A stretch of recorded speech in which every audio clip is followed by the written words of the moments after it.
we had to melt snow in order to poop. Every time we poop, it was like, dude, every time I took a shit, it was an hour and a half ordeal. Because I had to go collect the water. Think about that. Every time you got a shit, you need at least an hour and a half. All your plumbing. Yeah. Dude, here's what I had to do.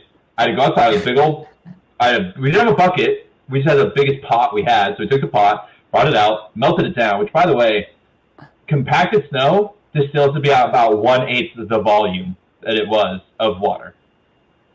It like, you collect all this snow, and then it's just nothing. And then I had to pull all the leaves, and I got to fill up my tank, and just a fucking flush. And then I pray to God that it goes down the toilet. Dude. Literally, I've looked at people's poop more than I have ever wanted to in my life, helping them figure this out. Yeah, you saw everyone else shits too. Dude, they're like, hey, can you help me with it? I don't understand how the toilet works. I had to look up how the toilet works. Dude, there's a certain intimacy when you look at someone else's shit. Yeah, no, that's weird. That's weird. That's holy shit, dude. Yeah. So you guys were like, but I mean, everyone was just like Survivor Man in it. Mm-hmm. Yeah, pretty much. I mean, it was easier because I had power. Well, no, I didn't have power. I lost power for like 4 days. But I went to my buddy's house. He was smack dab in like, they had an outage map, and it showed you like where everything was out. It was literally everything's out. He was smack dab in the middle of the like super red, like you for sure don't have power. And he was the one house in his entire neighborhood, like surrounding neighborhood, that had power. What? It was weird. We don't know why. We're like, maybe you're on the hospital circuit. Like, I don't know. And so I just went there. One circuit out to one house. Why is it not on the same grid? Dude, it made no sense. So I literally went there and I just worked, like did best I could for my job, and then just started like trying to find. We ended up started running out of water, so we had to go out to all the local grocery stores, get water. Everyone was just like, we were always just a second too late with the water. Like, people are rolling out with like 2 5-gallon jugs, like shitloads of water, and then we come there and they go, you're out. There's no more water. I was like, fuck. So, yeah, dude, I was not prepared. Here's what I thought. I thought I was prepared because my dad's a prepper and he's like all about being ready. So I had lots of water bottles in my backpack. But here's what I realized. You just experienced your dad's like dream.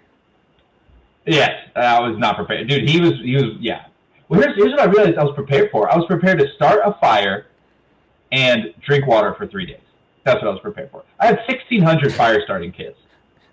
I got this I got knives, fire starting kits. I got a fish hook and fishing line. Like, if I just crashed, dude, when would you like? Fine.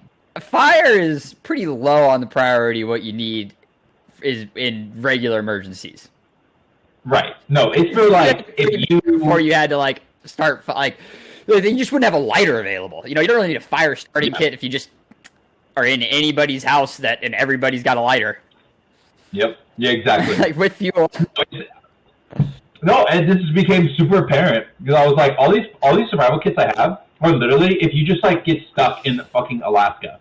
They're literally and you have no cell coverage. They're literally for like the worst case scenario. And I realized I need to be prepared for the most realistic scenario. And also, like, those aren't going to help you in your apartment, or they can't help you in Alaska from your apartment. Like, right. They're probably not on your person all the time, so you wouldn't have it. Right. You'd be like, I gotta think about all those fire starting kits I have at home. Yeah, all these fire starting kits, but we're up here in the middle of nowhere. That's a more realistic situation, dude. That's what I realized. Dude. It was I was not prepared. I sat down and I made a list though. I'm gonna make a couple bags, a no power bag and no water bag. I realized because here's what you need. You need water to flush the goddamn toilet. That's priority number one. That was my biggest issue, was water to flush the toilet. Everything else was solvable. Everything was solvable. I could get drinking water. I could get food. A few restaurants were open. Everything was solvable, but enough water to flush the toilet was my number one concern. So that's literally all. I just need to get like a propane burner. Yeah, dude. Did you guys? This is what I want to know. Did you guys ever like go out and start collecting the water and get like it shrinks way down, so like you get a bucket of snow and it's like a cup of water. And did you guys ever like flush it too early and it didn't get it down? So you were like, fuck. We gotta start over. Dude, all the time. It was the worst. Because we do that, it would take an hour to do that, and then it wouldn't work. And then we go, because it was like just half enough. Then we got to get more. It was the worst. Start over. Then start over with a fresh crap. Can't leave the problem be. You can't just no, you can't. You can't just start piling shit on top of it. No. The next solution would be to dig a ditch outside. Just be just for taking a fucking ditch. Dude, with the water, it's not a great solution, but I'd rather do that than go collect water for an hour every time somebody has to take a dump. Dude, my buddies are saying that. They're like, oh, dude, I'll just poop outside. Like, blah, blah, blah, blah. I was like, dude, you're not going to do that. You're not going to do that. They didn't do it. You're going to collect snow water. They didn't do it, dude. No. No one wants to poop in a hole outside, dude. No one wants. That's literally worst case scenario. Like, people are talking like, oh, I'll do it. Fuck, no, dude, no one's doing that. You don't want to be out there squatting down, fucking, dude. Although I tell you what I'm gonna get is they make camping chairs. This is my dad told me. They make camping chairs and you can attach little poop bags to them. So you can just, and you just take the poop bag and you put it in your dumpster. It's like a doggy bag. No, but that's genius.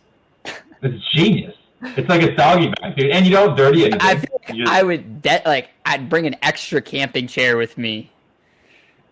So I could designate it as the poop camping chair. You know, like I don't want to be like take a shit in the chair and then like zip it back the it's a toilet seat. Wait, it's not in the chair. I was imagining like literally like the one you sat around the fire with. It just had like a zipper circle at the bottom that just like undid. And then he just like unzipped it, and then it was just like a regular camping chair, but just zipped out. And then after you do your business, you just zip it back on, and then it's a regular chair again.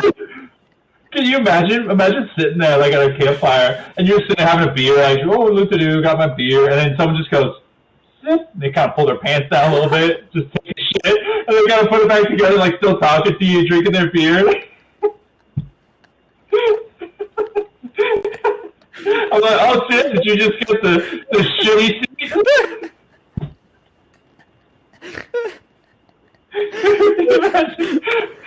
Oh, what's that smell? Oh, Bill's taking a shit right now. I gotta contain myself. That is so, yeah, dude. That is so funny. Oh, man. Yeah, dude. No, that's what it was. That's what it was, dude. That's what it was, dude. It's been your last 4 days. It was my last 4 days. Shitting around the campfire. Literally, dude.